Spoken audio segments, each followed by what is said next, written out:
Neno alhamdulillahi ni neno ambalo watu wengi ulitumia, Waislamu kwa Wakristo na dini zinginezo.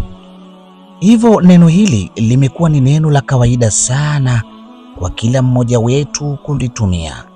Lakini neno hili asili yake ni neno la Kiarabu, yaani alhamdu, kila sifa njema, lillahi, miliki yake Mwenyezi Mungu.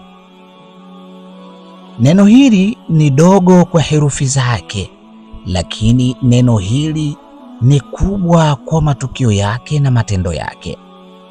Kwa namna nyingine ninaweza nikasema neno hili sawa na kumshukuru Mungu katika kila jambo ambalo Mwenyezi Mungu amekujalia kwalo. Kwani Mwenyezi Mungu humjalia mja wake kwa mambo mawili, mazuri ama mabaya, basi neno alhamdulillahi hutumika humo. Sifa kubwa ninayotaka kukupa leo, nitakupa kisa kimoja cha Nabii Musa pamoja na mcha Mungu mmoja hivi. Mcha Mungu huyo alikuwa ni mvumilivu sana, mcha Mungu ambaye alikuwa na watoto wake watatu, mkewe pamoja na kijakazi wake. Mcha Mungu huyo alivumilia mambo mengi sana aliyokuwa akifanyiwa na jirani yake. Jirani yake alikuwa akifuga mifugo mchanganyiko. Jirani huyo alikuwa akifuga ng'ombe, kondoo, mbuzi pamoja na nguruwe. Basi jirani wa mcha Mungu huyo alikuwa ni kero kwa mcha Mungu huyo. Basi siku moja ilikuwa ni siku kubwa sana kwa mcha Mungu huyo, siku ambayo alipimwa imani yake na kuangaliwa kuwa amefikia kiwango gani. Basi jirani huyo wakati anasafisha zizi lake la ng'ombe, ndipo jirani huyo alichukua kinyesi cha wanyama wale na kumwaga karibu na jirani yake. Jirani huyo alikuwa ni mvumilivu sana kutokana na uchamungu wake. Basi ile hali alivyoiona, aliona ni hali nzito katika maisha yake. Hivyo basi siku moja Nabii Musa alipokuwa akipita, alijaribu kumwita ili kumuuliza maswali. Siku hiyo Nabii Musa alipokuwa akipita kuelekea katika mlima mkubwa ambapo mara nyingi huzungumza na Mola wake, ndipo njiani alikutana na mcha Mungu huyo, na mcha Mungu huyo akamuuliza, nabii wa Mungu, na kuomba ukaniulizie kwa Mungu kwamba jirani huyu ninayeishi mimi naye karibu atakufa lini, kwani imekuwa ni kero sana kwangu. Nabii Musa amemuuliza, akamwambia, kwa nini unataka kujua kifo cha jirani yako? Mcha Mungu yule akasema, mimi sihitaji kufa kwake, ila nahitaji kujua atakufa lini, ili nijue haya ambayo ananifanyia nitavumilia kwa muda gani. Mcha Mungu yule akajibiwa na Nabii Musa akasema, akamwambia, ngoja nielekee mlimani nikazungumze na Mola wangu, Mola ambaye ndiyo atanipa majibu juu ya kifo cha jirani yako. Mcha Mungu yule taratibu akajiongea na kurudi nyumbani kwake. Mcha Mungu ambaye alikuwa na watoto watatu, mkewe pamoja na kijakazi wake. Mcha Mungu alivumilia visa vingi alivyokuwa akifanyiwa na jirani yake, visa ambavyo kwa mtu wa kawaida usipokuwa na hofu ya Mungu huwezi kuvumilia hata kidogo. Yaani ilikuwa ni tabu sana. Yaani ninaweza nikapiga mfano kwa sasa, watu wa leo tunavyoishi, kiukweli hatuwezi kuvumiliana kwa mazito hayo aliyokuwa akiyafanya jirani huyo wa mcha Mungu. Basi baada ya masaa machache ndipo Nabii Musa akarudi kutoka zake mlimani na kwa bahati nzuri akamkuta mcha Mungu yule njiani akimsubiri kwa ajili ya majibu.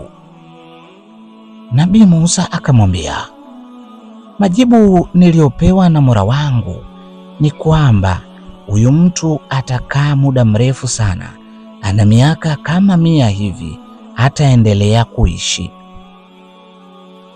Hali hile ilimchanganya sana mcha Mungu yule na kuona kumbe kuna muda mrefu sana nahitajika nivumilie juu ya yote ninayofanyiwa. Basi hakuzungumza lolote. Mcha Mungu yule akaondoka mpaka nyumbani kwake na Nabii Musa akashika njia yake. Ajabu na maajabu ya neno alhamdulillah, yaani maana yake ni kumshukuru Mungu katika kila hali, lilionyesha miujiza yake baada ya mcha Mungu yule kuondoka nyumbani na Nabii Musa kushika njia yake kuelekea anapoelekea. Mcha Mungu yule aliporudi nyumbani akaita familia yake yote kwa pamoja, akawaambia, ndugu zangu, mke wangu, watoto zangu pamoja na kijakazi wangu, ningetaka niwaambie jambo moja la muhimu sana. Basi wote kwa pamoja wakawa wakamsikiliza kiongozi huyo wa nyumba hiyo, mcha Mungu huyo, wakamwambia, tunakusikiliza. Basi mcha Mungu yule akazungumza na kusema, jamani, inapaswa tuwe wavumilivu sana, kwa sababu nimeongea na Nabii Musa akaongea na Mwenyezi Mungu, na jibu aliyompa jirani yetu huyu anayetupa kero za vinyesi atakaa kwa muda takribani miaka 100, ndipo atakapoondoka katika ulimwengu huu. Mcha Mungu yule aliambia familia yake. Basi kila mmoja katika familia yake alitamka neno alhamdulillah, yaani kila sifa njema miliki yake Mwenyezi Mungu, neno ambalo hutumika na watu wengi sana na watu wa dini zote. Basi mcha Mungu yule alisema alhamdulillah, na watoto zake walisema alhamdulillah, na mkewe pamoja na kijakazi pia nao kwa pamoja walisema neno alhamdulillah. Masiku yakapita baada ya mcha Mungu yule kuzungumza na familia yake kwa uzuri, na baadaye mcha Mungu yule akawa anaendelea kutoa kinyesi kile ambacho mara nyingi humwagwa karibu na nyumba yake na jirani yule. Basi masiku yakaenda yakapita kama siku 3 hivi ama 4, ndipo jirani yule aliyekuwa akifuga mifugo hile akafariki dunia, yaani Mwenyezi Mungu akamtuma Israeli kuchukua roho ya jirani yule. Mcha Mungu yule alistaajabu kuona kwamba jirani yule amefariki kabla ya siku ambayo aliyoambiwa na Nabii Musa. Mcha Mungu yule alipata maswali ya kujiuliza na kuona kwamba je, Nabii Musa atakuwa ni mwongo ama Mungu amenongopea? Lakini mcha Mungu yule kutokana na ukubwa na uwezo anaoamini juu ya Mola wake akajua kwamba mcha Mungu hakuna Mola ambaye anasema uongo hata kidogo, kwani Mwenyezi Mungu hana sifa ya uongo na sifa ya uongo ni wanadamu.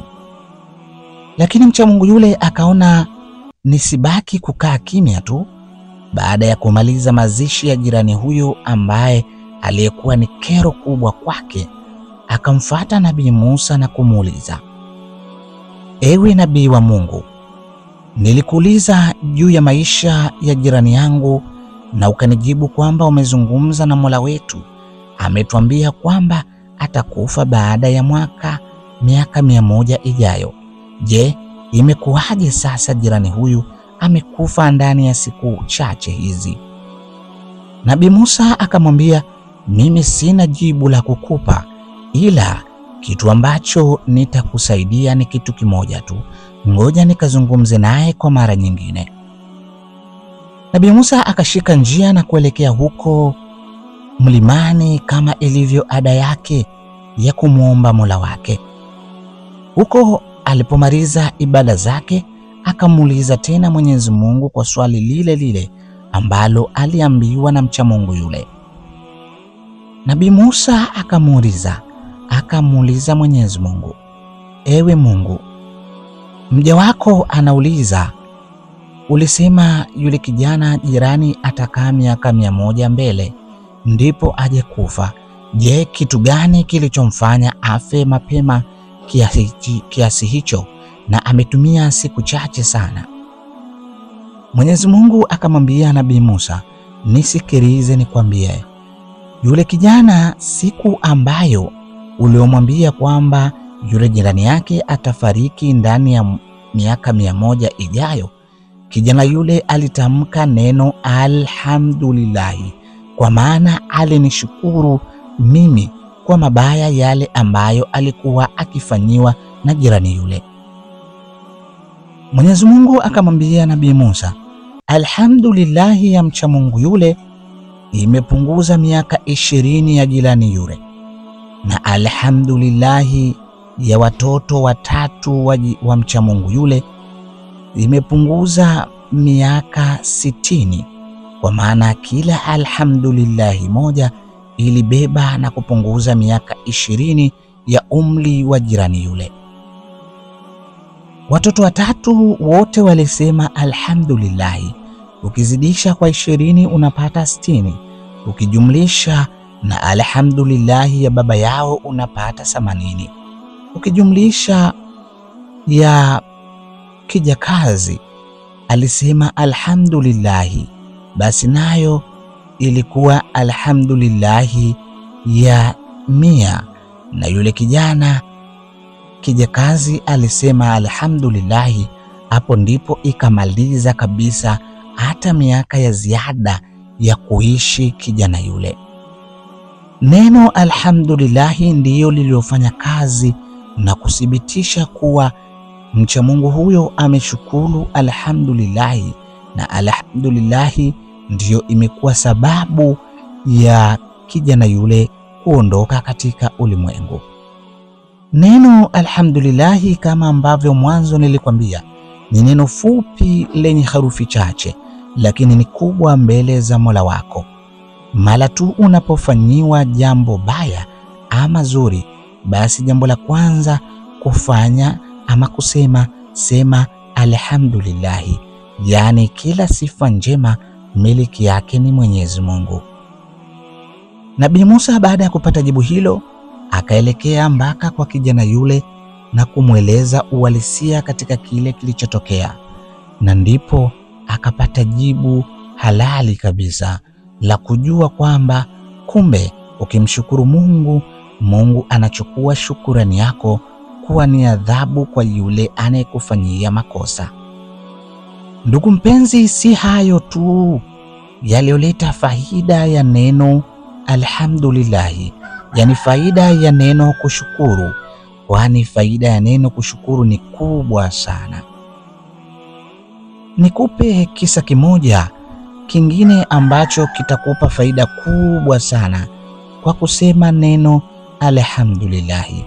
Kulikuwa na kijana mmoja mpendwa, kijana mmoja mpole sana aliyejaliwa kuwa na mke na watoto. Kijana huyo alikuwa na mke mzuri sana. Mke huyo siku moja, wakati kijana huyo amerudi nyumbani kwake, alimwambia jambo moja: mume wangu, usiporudi na mbuzi katika sikukuu hii, basi ujue mimi nabeba vilago vangu na kuondoka, na hapo ndipo itakapokuwa mwisho wa maisha yetu mimi na wewe. Kijana yule alikuwa akimpenda sana mkewe, na hali ile ilimnyong'onyesha sana kutokana hali yake ya kifedha haikuwa nzuri. Kijana yule alimwambia mkewe, mke wangu, kwa nini unifanyie mambo kama hayo? Mimi kwa sasa sina kipato cha kununua mbuzi, na kwa nini useme nisipoleta mbuzi basi mwaka huu ndiyo itakuwa mwisho wa ndoa yetu? Mke wangu, mbona umezungumza maneno mazito sana? Mkewe akaendelea na kusisitiza, na kusema, kamwe sitoweza kubaki, kwa sababu mimi nataka sikukuu hii tupate mbuzi tuchinje, nami na watoto wangu iwe faraja ya kufurahi. Basi kijana yule alivyoondoka katika mizunguruko yake, kwa kuwa anampenda sana mpenzi wake, na kama ilivyo ada vile vijana wengi wakipenda basi hupenda mazima, na wakati mwingine uchanganyikiwa juu ya maagizo ya wapenzi wao wanaowapenda. Kijana yule alikuwa akiwaza na kuwazua, lakini hakuwa na jibu kamili la kupata, kwani hakujua jinsi gani anaweza kumpata mbuzi. Basi kijana yule akaenda kupambana, akabeba zege, akafanya kila lililowezekana ili mradi tu aweze kupata thamani ya pesa inayokidhi kumnunua mbuzi ili apate kumlizisha mke wake asiondoke. Kijana yule alikuwa ni kijana mpambanaji sana, na kijana ambaye alikuwa anamjua Mungu. Basi kijana katika struggling yake, yaani mapambano yake ya kutafuta, kijana yule alijikuta amepata shilingi 70,000 ambayo alikwenda kununua mbuzi, na kwa kuwa alikuwa bado yuko bize sana, alimtuma jirani yake mmoja hivi ampelekee kwa jirani mbuzi yule ili apeleke nyumbani kwake. Basi kijana yule alipopewa maagizo yale, akaelekea moja kwa moja na mbuzi yule mpaka kwa jirani yake. Alipofika pale akamwambia, huyu mbuzi nimetumwa kwenu. Alisahau kumwambia kwamba huyu mbuzi nimetumwa kwenu ili umpeleke nyumba ya pili kwa kina fulani. Basi kijana yule aliendelea na kazi huku akimwacha yule mbuzi akipelekwa na jirani.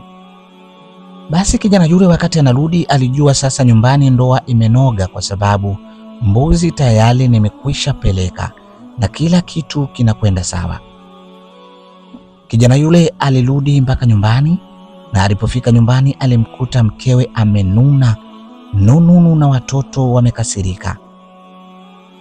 Kijana yule alishangaa kwa sababu hakuona mbuzi mazingira yale, na hakushindwa na hakuweza kabisa kumwambia mkewe kwamba niliagiza mbuzi, ila hakufika. Kijana yule alitoka mpaka kwenda nyumba ya jirani. Kijana yule alipofika nyumba ya jirani, alikuta familia ya jirani imefurahi sana, wengine wakila miguu, wengine wakinywa supu, na wengine wakila mpunga kwa mbuzi, na wengine wakipika pilau ya mbuzi. Kijana yule alishangaa na kuona mazito yamefanyika juu ya yule kijana alimwagiza apeleke mbuzi kwake. Hivyo lililotokea ni vice versa. Kijana yule alinyamaza kimya, hakusema jambo lolote. Alisema neno alhamdulillah, yani kila sifa njema miliki yake Mwenyezi Mungu. Kijana yule alisita kuzuia mlo ule wa mbuzi kwa jirani yake, kwa kuwa mbuzi yule alikuwa ni wake, lakini aliona mbuzi yule kuwapa faraja jirani zake ni sehemu ya ibada. Hivyo alichofanya yeye ni kusema neno alhamdulillah, kisha akaondoka na kuelekea kibaruani kwa mara nyingine. Kijana yule alikimbia nyumba yake kwa kuogopa maneno ya mkewe, kwani angesema kuwa mbuzi yule ni wake, makubwa yangemtokea.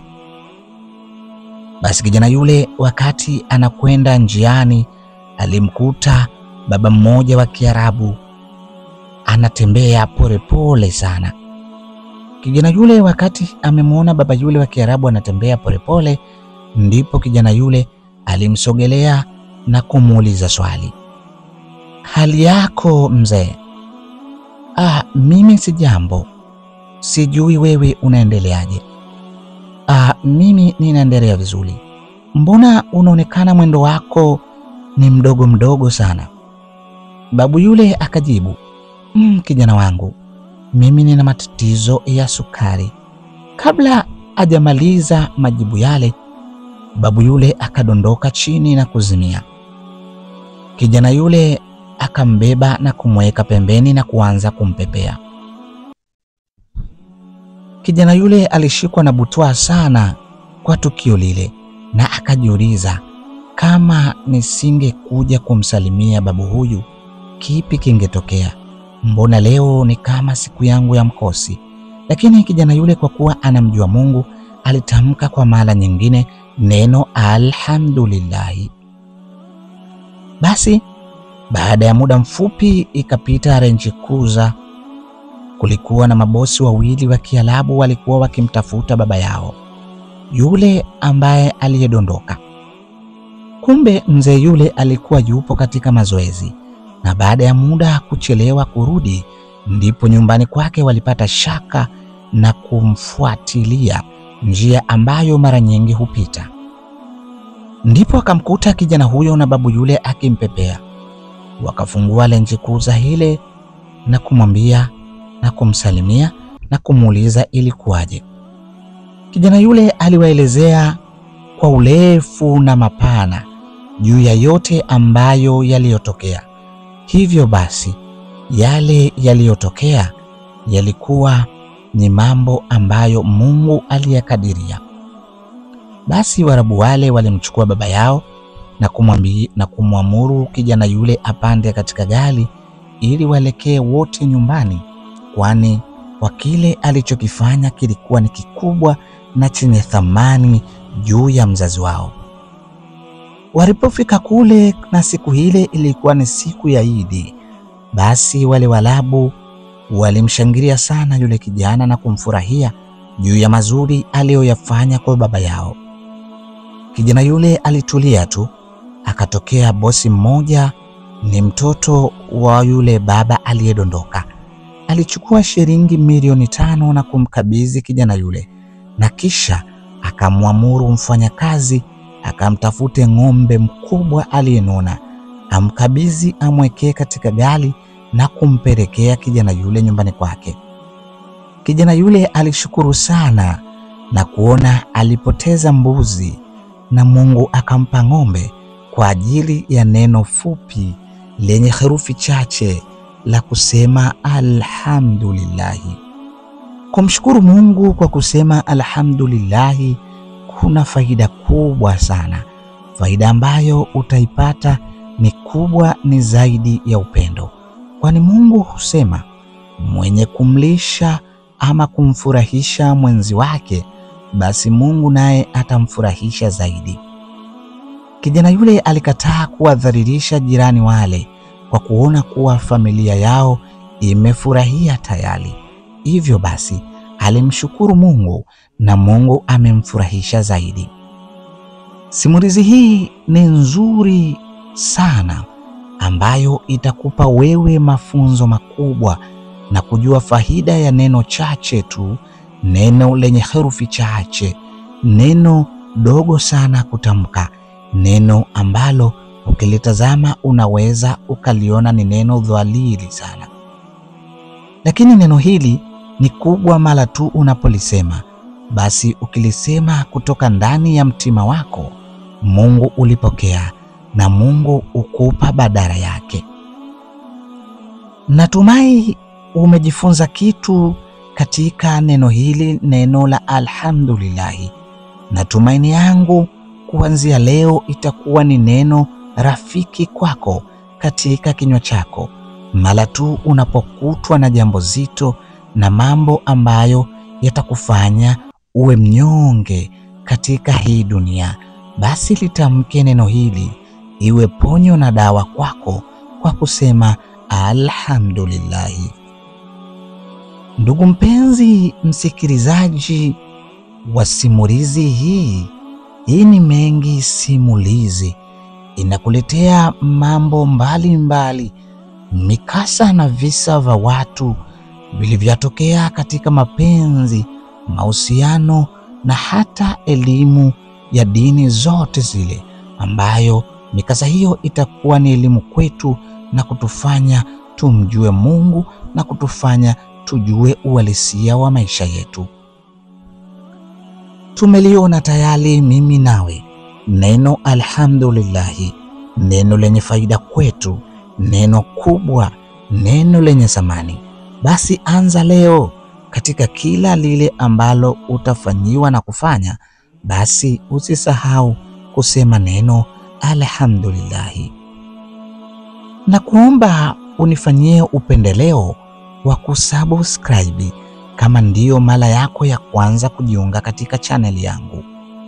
Kwa kufanya hivyo, ngoja mimi niseme tu alhamdulillahi kwa kufanya subscription, yani subscribe katika channel yangu.